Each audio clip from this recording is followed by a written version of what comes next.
turn our time now to Dr. David Adler.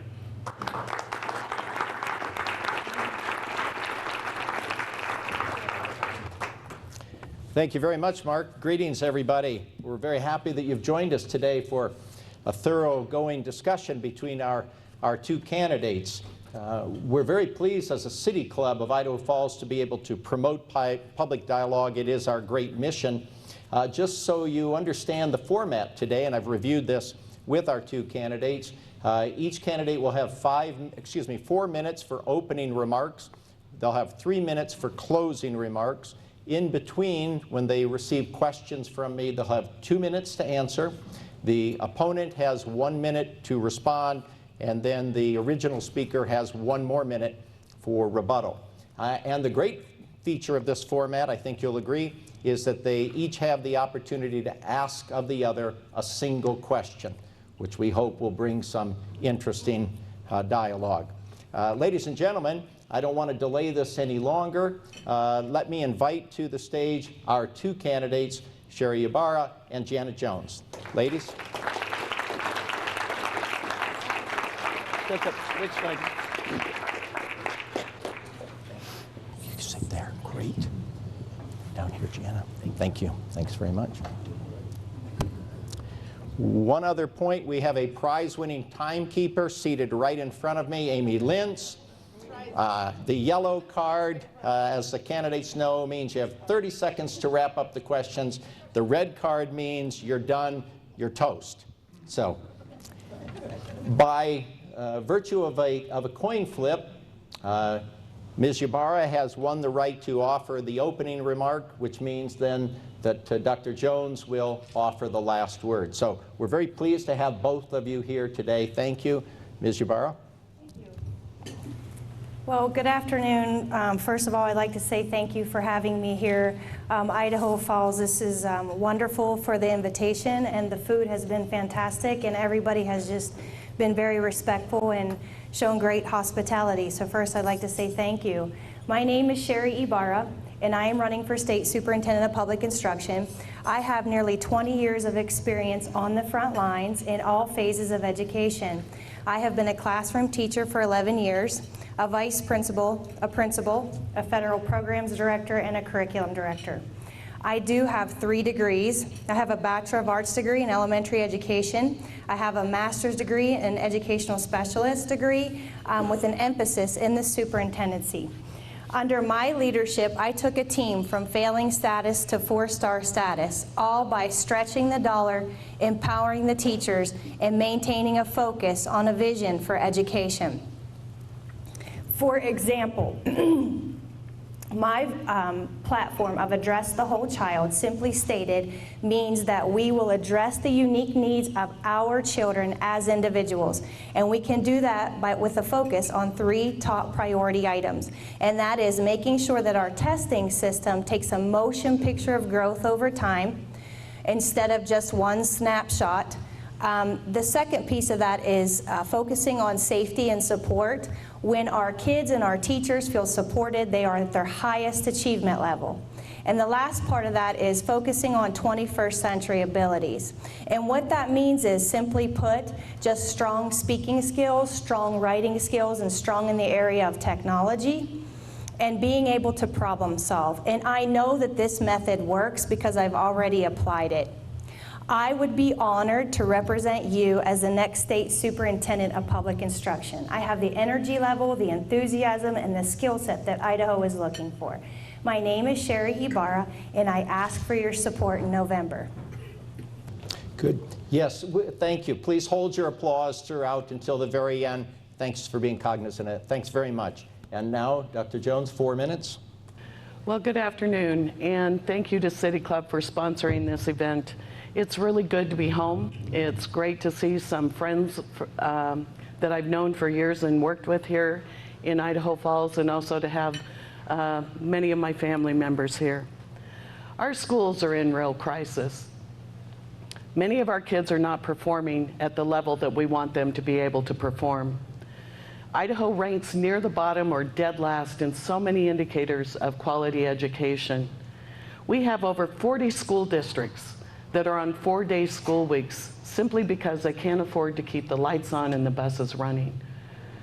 That means that those kids in those districts are missing out on at least 1 month of quality education time.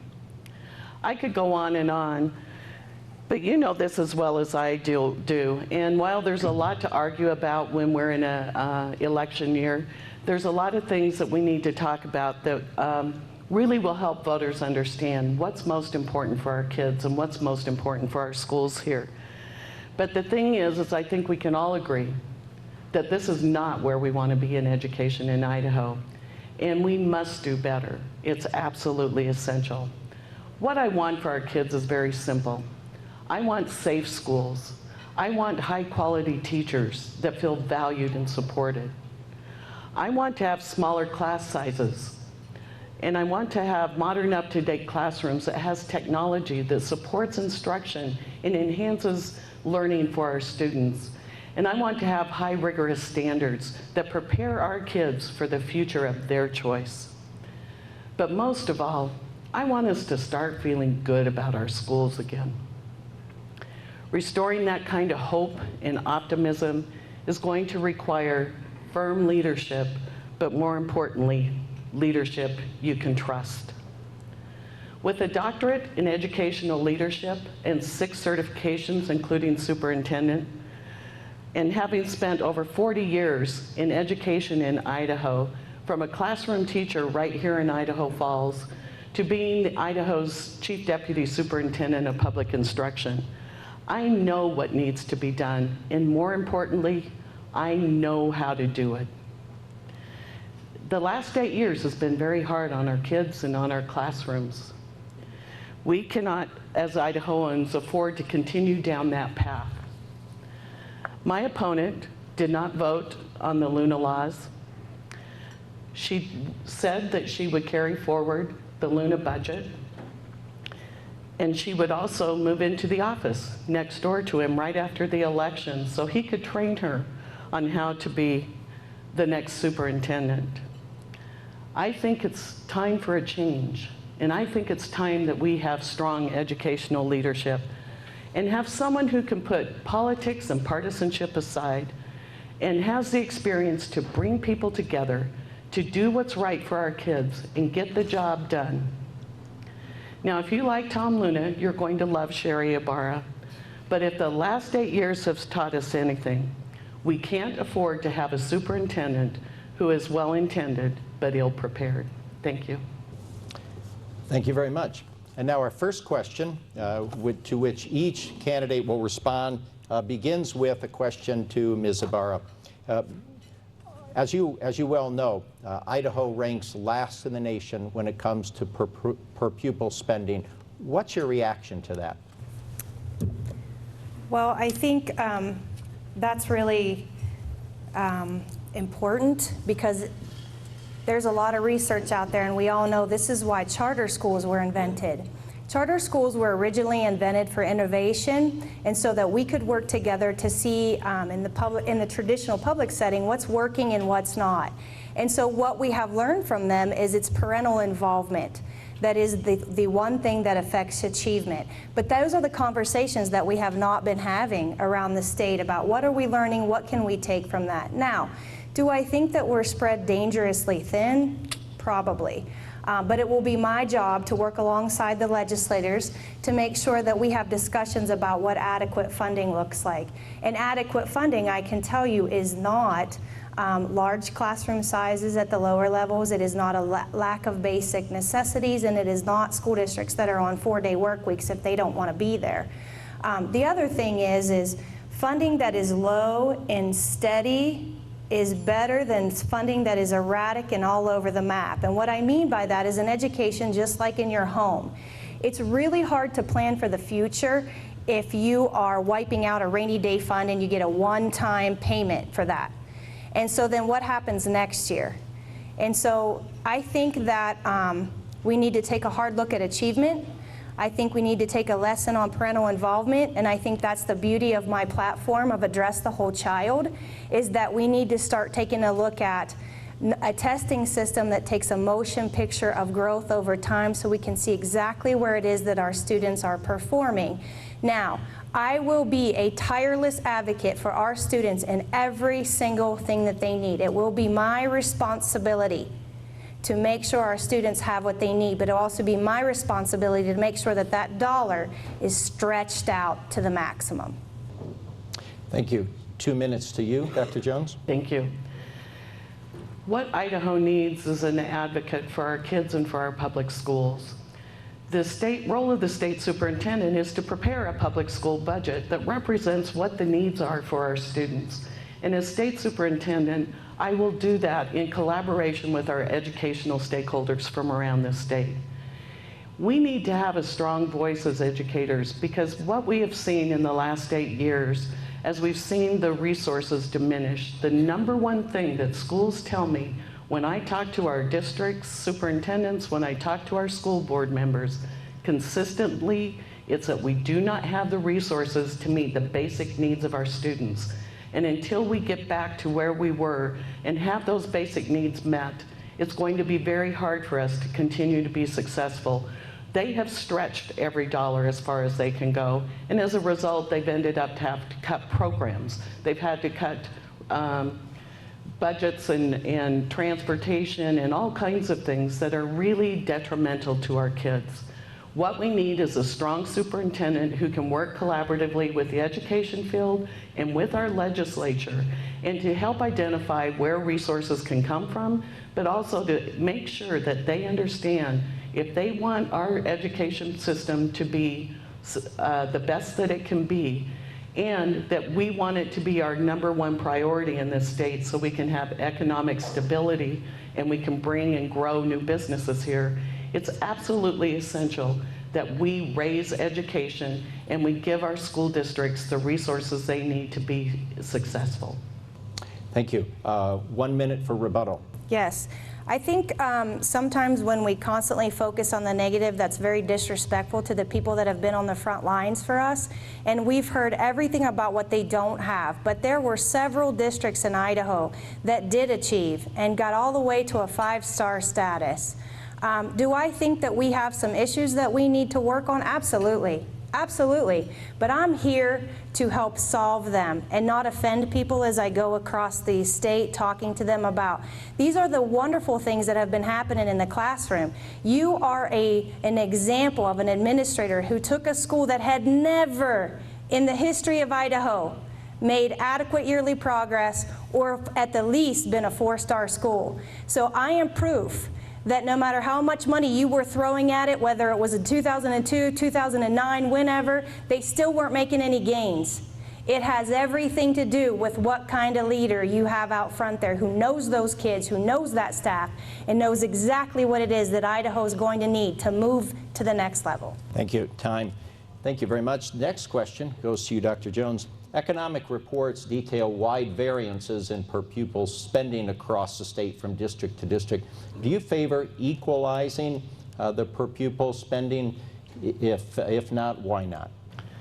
I think it's absolutely essential that, you know, our state has a constitution that says that the state will provide an equal and thorough public education and free public education to our students. That has never been clearly defined. And so as a result, whatever happens, happens. I think it's absolutely important that we bring together the groups of legislators and educational stakeholders, and we define what that looks like so we can ensure that our kids get that basic, and we know what the basic is. Right now, school districts are, over 94 school districts have passed supplemental levies.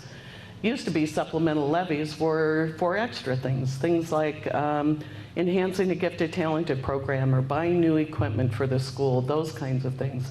Now they use those supplemental levies just to keep the lights on and the buses running. As a school board member in Coeur d'Alene shared with me that they have cut their budget over $4 million in the last 8 years. And as a result, they've had to pass supplemental levies. And if those levies failed, it would mean they would lose 27% of their budget, and it would be devastating to their schools. If we want our schools to provide, regardless of where you live in this state, We need to define what that basic education looks like, and our legislature needs to step up and make sure that it's funded. So if you live in Leadore, you get the same quality of education as if you lived here in Idaho Falls or you lived in the Treasure Valley. It's absolutely essential that we get this defined once and for all, and we know what that basic education looks like for everyone, and our districts can count on it. Thank you. 2 minutes to you. Thank you.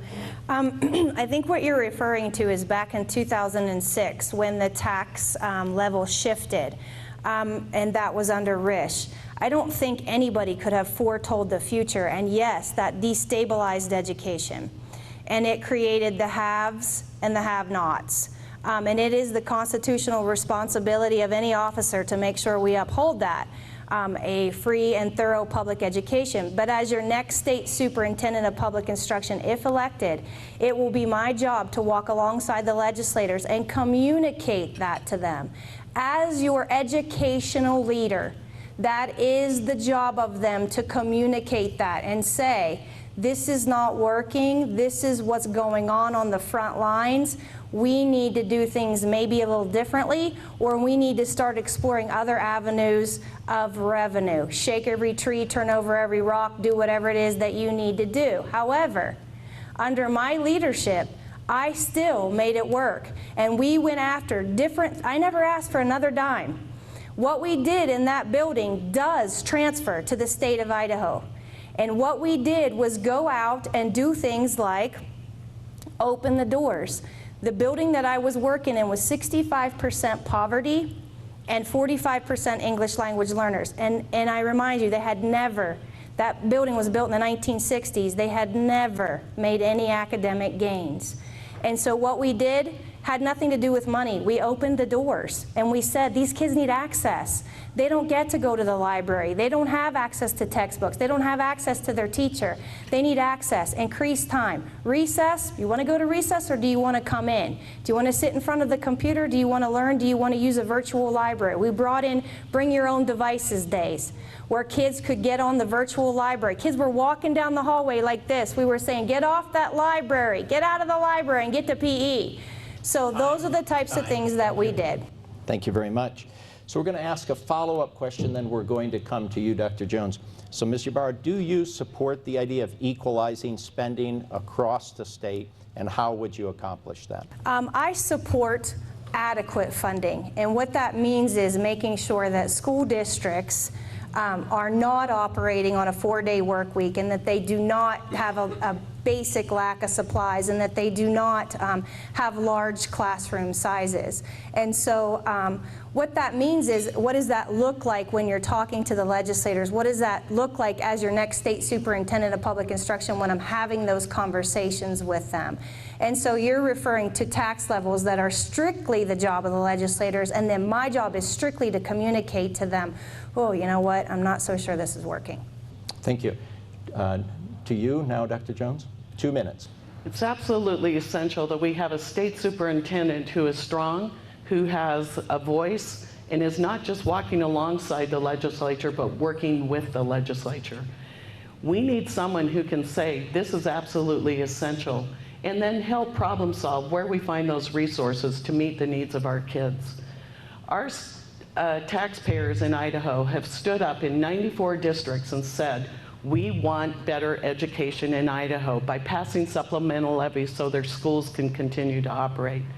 I believe Idahoans care about education, and they want someone who is strong, who has a voice, and is not going to just acquiesce to whatever the legislature or whatever someone is telling them to do, but that they will advocate strongly for the needs of our kids, for the needs of our schools, but also work collaboratively to try and find the ways to get that done. It's not easy, it's going to be a lot of hard work, but I know we can do it, and we can do it together. Thank you very much. Next question now to you, Ms. Ybarra. You've indicated that you want adequate funding for education. Does that mean that you support Superintendent Luna's proposed 6.9% increase, about a $10 million increase?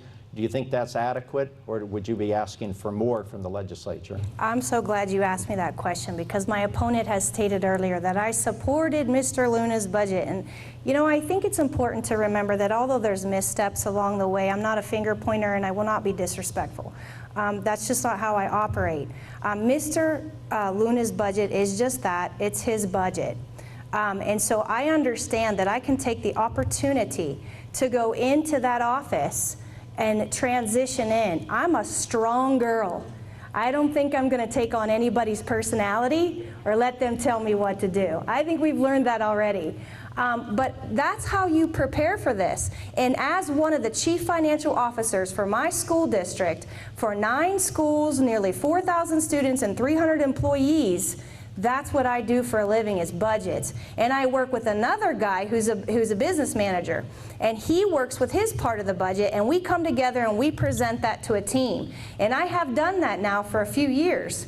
And so before I took that seat, same exact thing. I sit in there, I pay attention, I study before I ask for a dime more to present that. And so what I'm going to do with that budget is study and be very thorough before I decide any moves I'm going to make. I don't know any state superintendent of public instruction who would not do that. It just doesn't make any sense to sit back from the sidelines and say, I'm just going to ask for more, I'm just going to take on somebody else's budget. I know I can amend that budget at any time.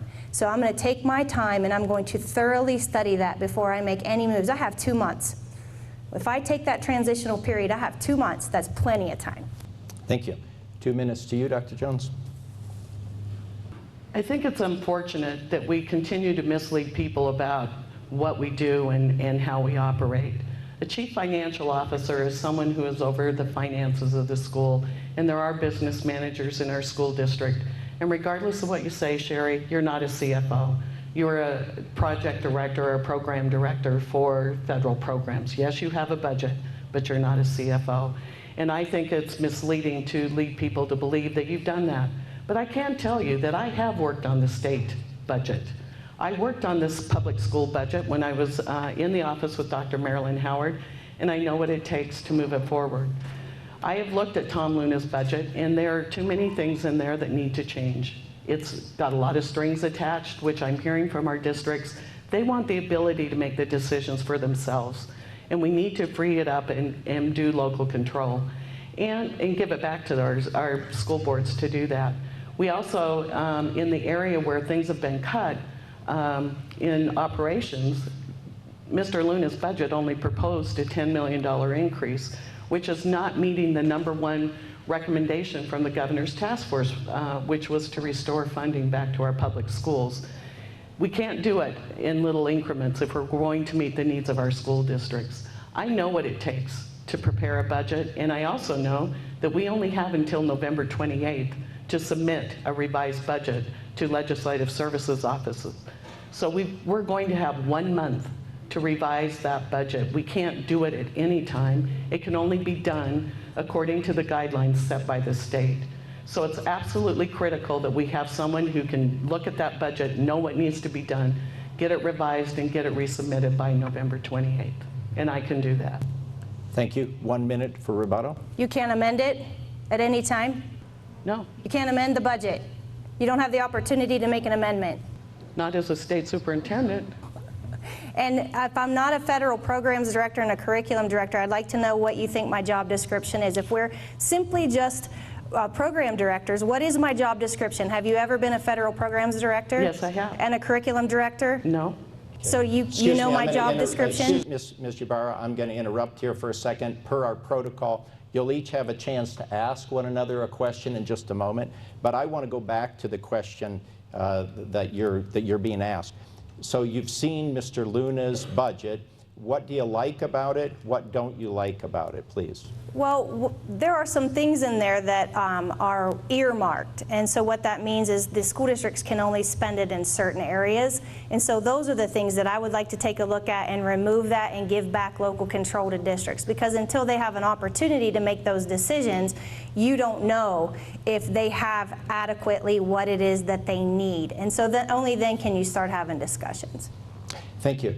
Now the next question to you, Dr. Jones. You've looked at Mr. Luna's budget. What do you like? What don't you like? What would you change? 2 minutes. Mr. Luna's budget did ask for an increase. I think we need to look at it and see and work with our educational stakeholders as well as our legislators who are working on the education budgets as well, and get from them where the needs really are. And I intend to do that if elected. Immediately when I did my first review of the budget, I don't like that everything is line itemed, and what I've heard from districts is because of the way the budgets have been developed the last 8 years, everything is line item, and so when it comes to the districts, they don't have the opportunity to determine what is most appropriate for their schools and where they want to put their resources to meet their needs. It's really critical that we free that up and get rid of the line item budgets, and that we allow our local elected school boards, because that's what they were elected to do, is to help run those districts and give them the resources they need. And as I stated earlier, the $10 million into operations does not come close to meeting the needs of our districts right now. But it needs to go back to give that flexibility back to the districts. Then it won't be a line item, only $10 million that they can share among all of our districts and charter schools. It would be more flexible. So I think that's the important thing here, is providing the flexibility in our budgets. That's what our districts need, that's what they want, and that's what we need to do. Thank you. And now, Ms. Ybarra, if you've looked at Mr. Luna's budget, specifically, what do you like, what don't you like, what would you change? There were some professional development dollars in there that was dedicated. There were some technology items in there that was very dedicated. And so as a person who's been on the front lines, I questioned technology for the sake of technology. Doesn't make any sense to me. So one example I will give you is that several schools were built in the industrial age. And so what that means is the building is aging, and they don't have, I know one school in particular that has one outlet in the entire classroom. And so there were some concerns there about, if the only thing I can spend that money on is technology, how does that benefit me?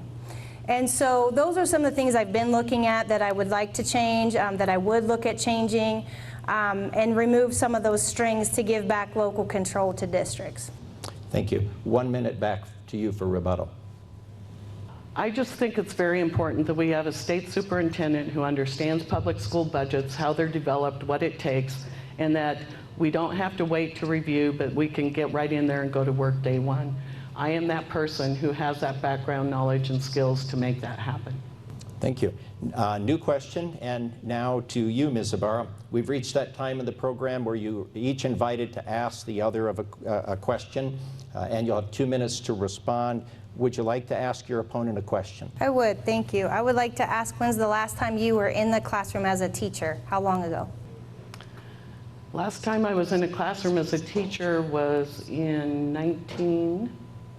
I have to think about it. I was teaching kindergarten at my private preschool program. Being a classroom teacher is really important.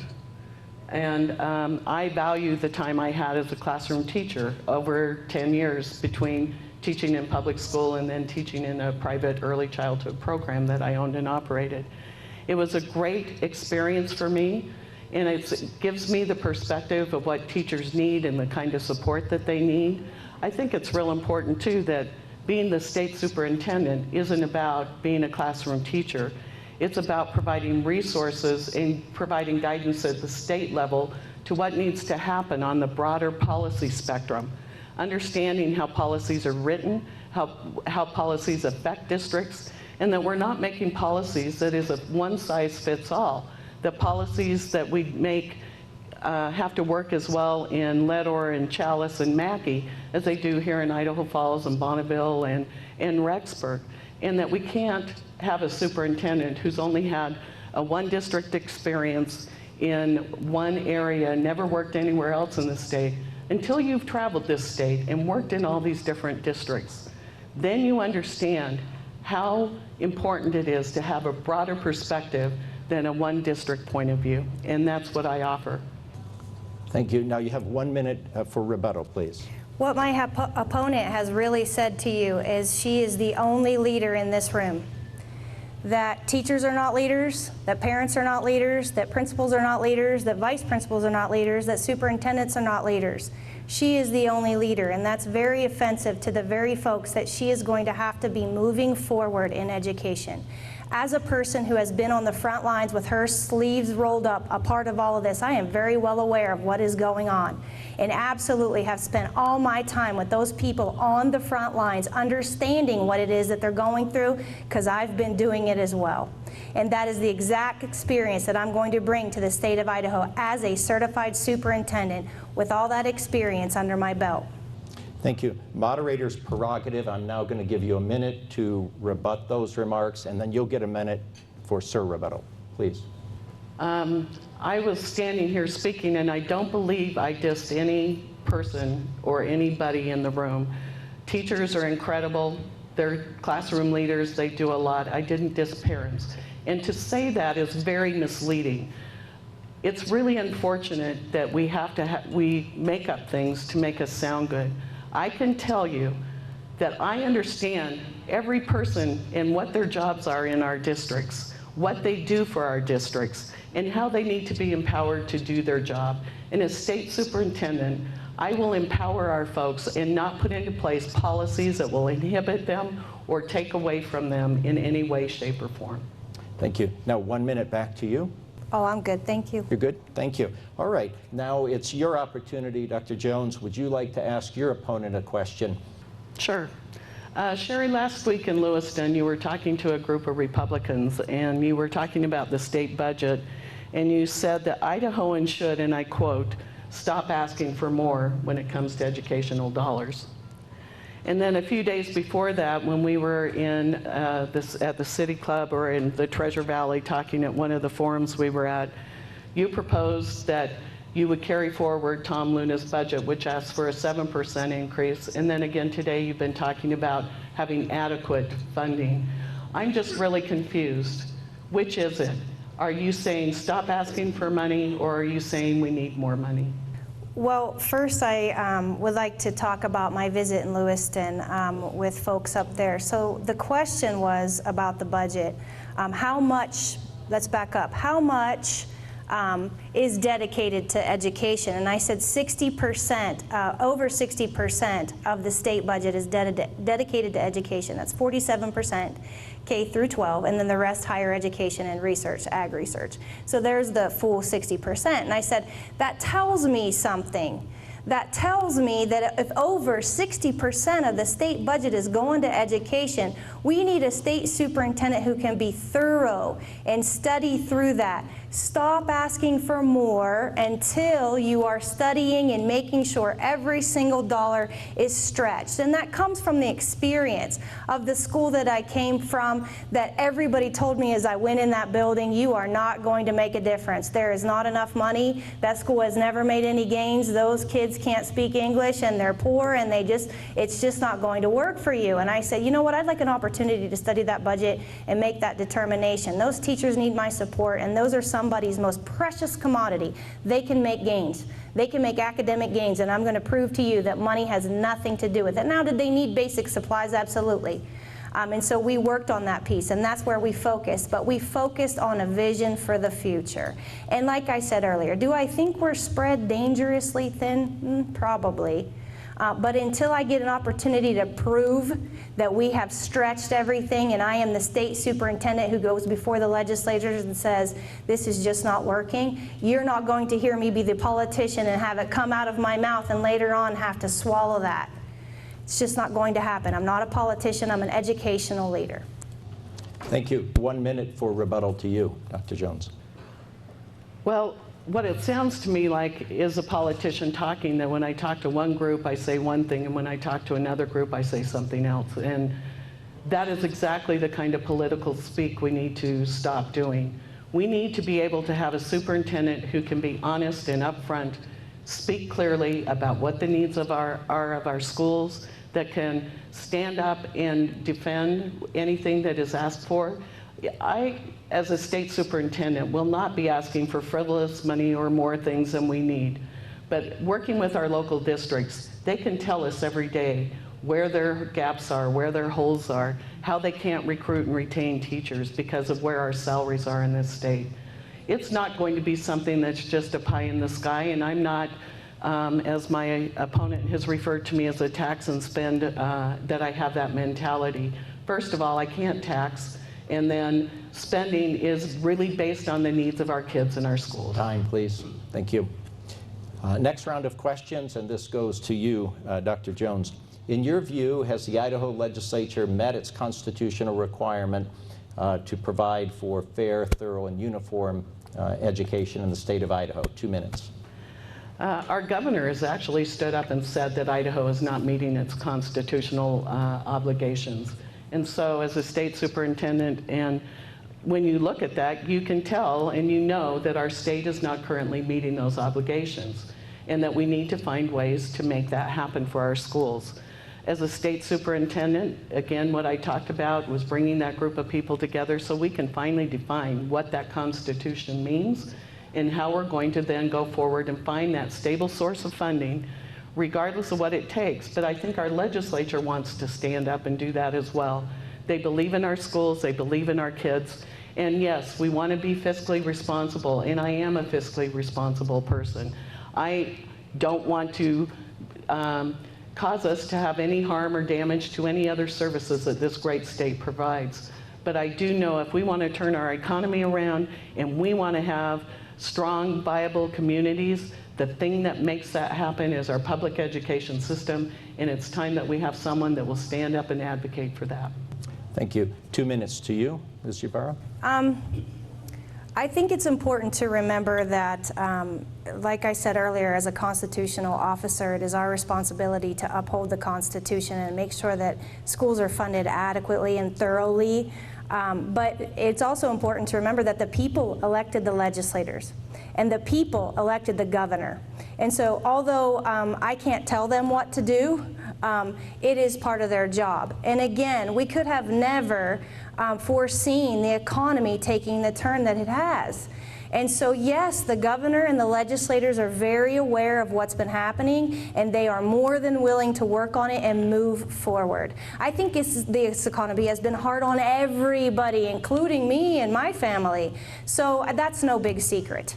And I don't think it's any big secret that the next state superintendent of public instruction, like myself, is aware of that and has been working in that and knows exactly where we can make positive changes to move forward in Idaho. Thank you. So as a follow-up, if you don't think that the legislature has met its constitutional requirement, then do you believe that state agencies and state officials are exempt from following the Constitution? I never said that they didn't meet their constitutional requirements, but what I'm saying is they are realizing that the economy has been very hard on education. And like I said, nobody could have seen that that tax shift back in 2006 would destabilize education. So everybody's aware of it, and they're ready to move forward and explore every opportunity of revenue for Idaho schools. Thank you. So Dr. Jones, Ms. Ybarra believes that the state has met its constitutional obligations. Do you agree? If not, why not? I don't agree. When you look at our school districts, like I said earlier, 94 of our 115 school districts are having to pass levies just for operation. Our local taxpayers are standing up to try and meet our constitutional obligation. It's not coming from the state where it belongs. And that's what we need to turn around and get going forward. And I can tell you that back in 2006, I was still working in the Department of Education. And when Governor Rush did propose that tax budget shift, there are superintendents in this room that I know went before the legislature and told them that this would be devastating and not to shift from property tax to sales tax. They went ahead and went down the road with it. I know Dr. Marilyn Howard testified against it. They did have the information, but they proceeded down that road because we were flush in our economy and thought it was time to do a tax cut. That tax cut alone has been so devastating to our public schools. We need to get back to where we find that stable source of funding. Thank you. Minute for rebuttal, if you'd like. So what my opponent has essentially admitted to is that she wasn't effective in walking alongside the legislators and talking to them about maybe you shouldn't take this route. But I don't know how anybody could have known that was going to happen. Economists didn't know. And actually, if you see the research, they're saying that the recession started hitting Idaho in public education back in 2002. So I disagree with my opponent. Thank you very much. New round of questions, and this goes to you, Ms. Ybarra. As you know, press reports have chronicled what are described as missteps or misrepresentations on the part of your campaign, ranging from lifting material from Dr. Jones' website, claiming it as your own, misrepresenting some personal history involving a marriage, perhaps misrepresenting a doctoral degree at University of Idaho. Here's your chance to respond, if you will please, to the question, have you engaged in misrepresentations, and where do you stand now on these issues? I was hoping you would ask me that question. You know, I think that's all campaign rhetoric and political things that Idaho is really tired of. Instead of focusing on the negative with your opponent, you need to be focusing on the vision for the future. I never said I was going to run a perfect campaign, and I think it's important to remember as I'm traveling across the state of Idaho and I'm talking to educators, the first thing out of their mouth is, I am so sick and tired of the negativity.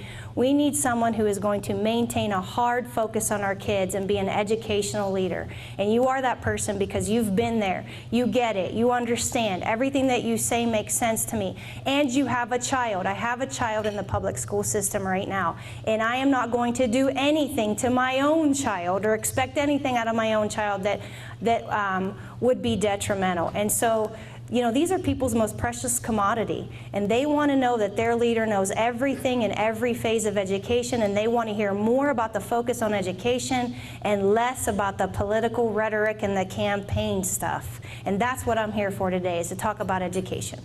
Thank you very much. So, follow-up question, aside from the campaign rhetoric and the negativity, then I'd like you to address the question, please. Have you misrepresented some personal elements and professional pursuits and educational goals during your campaign? Oh, absolutely not. I think it's important to remember that sometimes they don't tell you the question that was asked. You know, I'll talk to you about the divorce. I'm not ashamed of that. I think it's important to remember they asked me, give me an overview of your family. Well, that is my family. So that would just be one example of sometimes the questions that are being asked. And again, I'm here to talk about education and what I can do for education and the type of leader I am. I think that's a great opportunity to also say, in the face of adversity, you will see the kind of leader you're going to get. And I am still here, and I am successful, and I am proud to be in front of you, and I would be proud to represent you as the next state superintendent of public instruction. Thank you. And now 2 minutes to you, Dr. Jones. Do you believe that your opponent has engaged in misrepresentations of her personal and professional pursuits? 2 minutes. It's interesting as you campaign that you have to be upfront and honest with the people that you're talking to, and that you don't shy away from the hard questions, and that you're honest. And when I think of someone who's out campaigning, what I as a voter want, what I know most of you probably want, is someone who can be honest and upfront, has integrity, and demonstrates that integrity on a regular basis. This is not about political rhetoric. This is about misleading the public to understand that things were in place that actually weren't in place. And I think it represents the kind of person, when you watch campaigns, you look at how the person ran the campaign, you look at how they present themselves, and then you determine, is this person going to be the kind of person we want representing us? I believe that it's very important that our voters in Idaho know exactly what they can expect from someone when they are running for a public office. I did not bring these topics up, but they have come forward as part of the political campaigning that goes on. And they need to be addressed, because I do believe it has been misleading about what kind of leadership that you could expect from my opponent. I believe that we need someone, we've had 8 years of someone we didn't trust, someone who has thrown things at us and just gone forward and moved it forward without involving stakeholders and being engaged with the public. And my fear is that we have seen a demonstration of what that looks like and how that would continue down this road. Thank you. 1 minute of rebuttal if you'd like. Yes, I think that's interesting that you give it the term the political campaigning, but you don't even address the fact that Idahoans are tired of that. They understand, they know that's what's going on with education, that education is not the focus. And I have been honest and forthcoming. I don't care what it is that you're doing. I am focused on the future. I am focused on our kids at all times. I am focused on what I can do for education. I've admitted every step of the way. I am not a perfect campaigner. You will never hear me say that, and you have already seen it. But misrepresentation, no. Have I been misleading to the public? No. You need to ask the question you want answered. Thank you very much.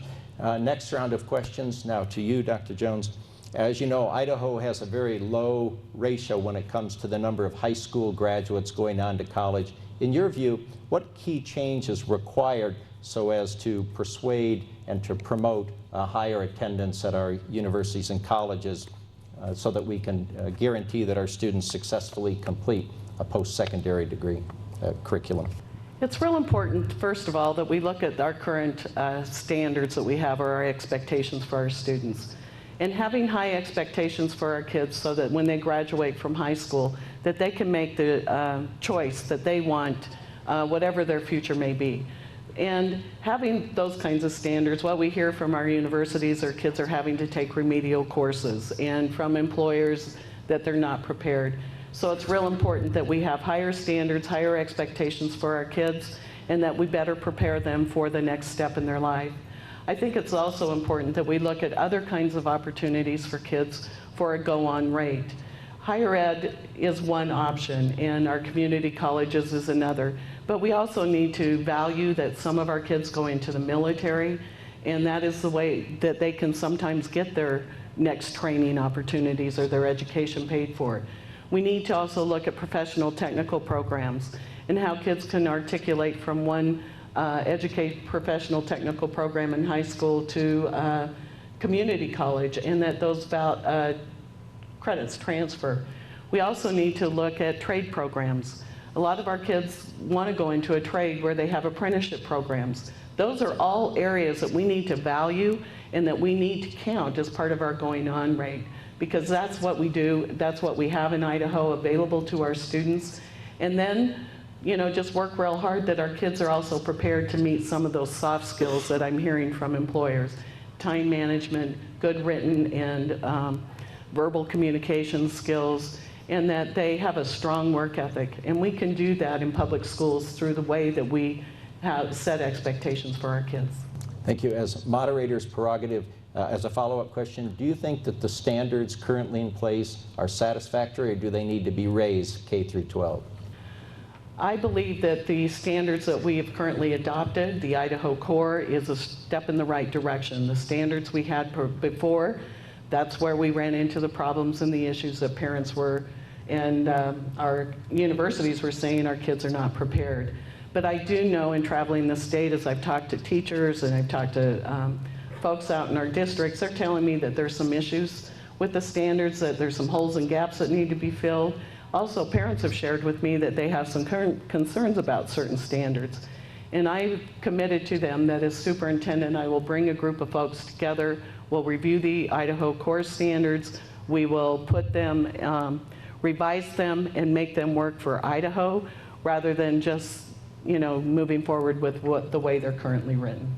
Thank you. And Ms. Ybarra, the question to you then is, given the fact that we have a low ratio of students who go on to college, what key change or changes would you suggest making in K through 12 so we can increase the number of students who go onto our universities? Well, that's a two-part answer, and I'm so glad that I have more than, most times I have 60 seconds to answer a question. So 2 minutes this time, you said? Okay.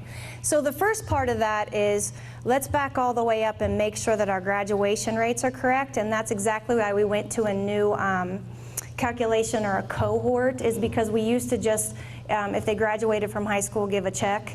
Check if they get through 12th grade, check. But now what they're doing is they're tracking them from 9th grade all the way through 12th grade to be sure that our graduation rates are correct. And so that'll help us a little bit. The other piece of that is, so are our students graduating first? Before then, can we address, are they going on? number one. The other piece of that is the 21st century abilities that we needed to start working on. That was the whole reason that we adopted new standards, because I'm sure everybody in this room is aware or has been to McDonald's or has been to Walmart or someplace where the cash register goes down, and the person behind the register looks at you and goes, I can't count the change back, because they can't make the connection that if it was 99 cents and they gave you $1, that there's a penny missing in there somewhere. Count up.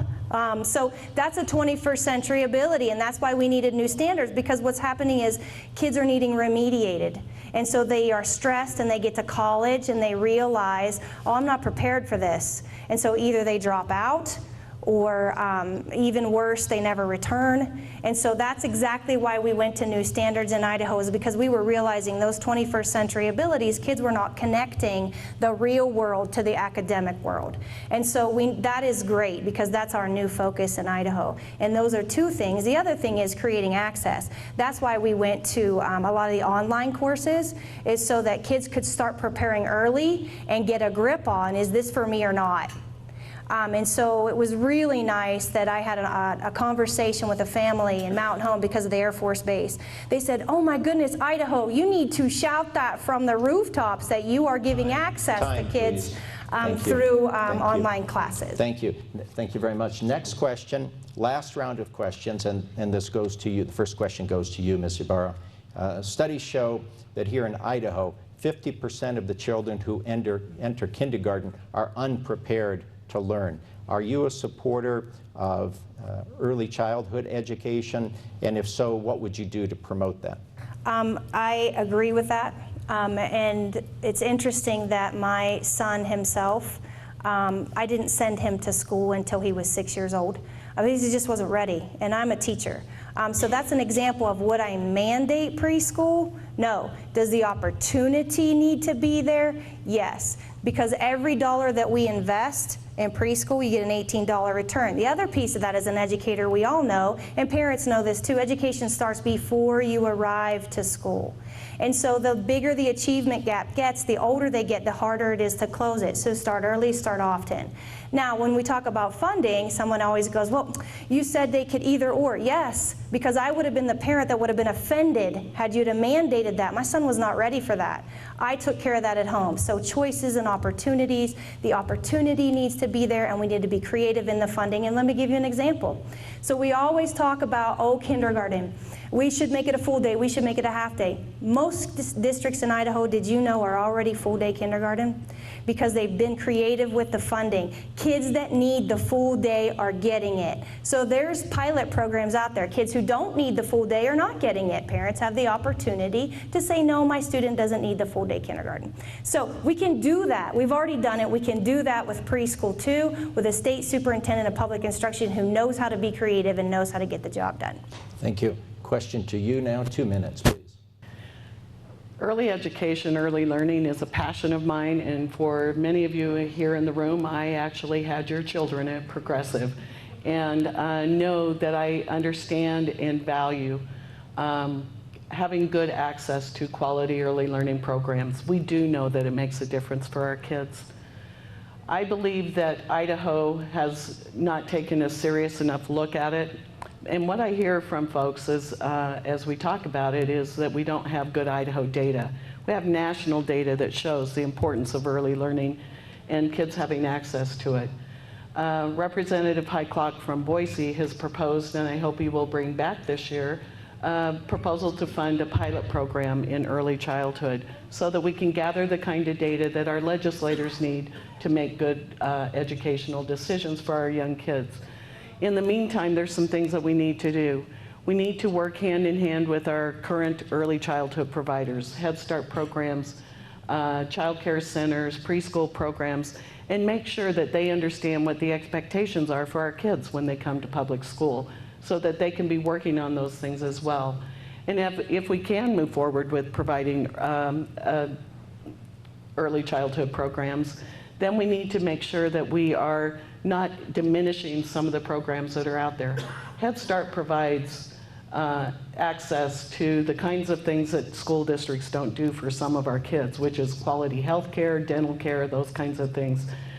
We need to make sure they stay vibrant and that we're not going to undo what they currently provide.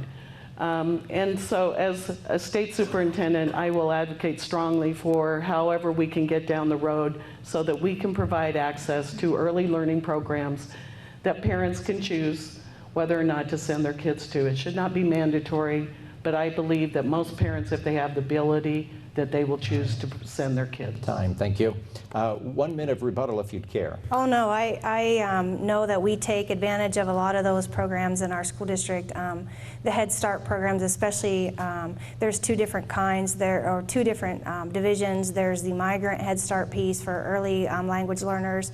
And so families are taking advantage of that as much as they can, but I do understand that some don't qualify for those programs. Those are some what I call Band-Aid approaches until we can move forward. But yes, you need to sing from the rooftops in the meantime. Take advantage of your library. And that would be the job of the next state superintendent of public instruction. Take advantage of those programs in the meantime, but we need to move forward, and we need a state superintendent who understands that learning actually starts at home before you come to school. Thank you. Ladies and gentlemen, we've come to the final portion of our program. By virtue of the coin toss, Dr. Jones will now offer 3 minutes of concluding remarks, and then Ms. Ybarra will have her turn. Please. Well, thank you again to City Club for providing this opportunity for us to be here today.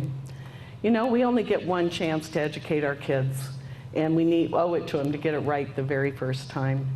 That's not a Democratic value or a Republican value, but it is a strong Idaho value. I believe deeply in the greatness of Idaho, and I believe that we can have an education system that is worthy of it. Schools that our parents feel good about sending their kids to, schools that our communities feel proud of, schools that our taxpayers feel like are a good investment, and schools where our kids can get the skills and knowledge that they need to make the future of their choice. Now, the next superintendent has a lot of work to do. Vital programs have been cut, budgets have been cut, classrooms are overcrowded, local control has been diminished, and trust has been lost. Idahoans, especially our kids, deserve better than this, and I believe there is a better way. The choice for Idaho voters over this office is a very clear one.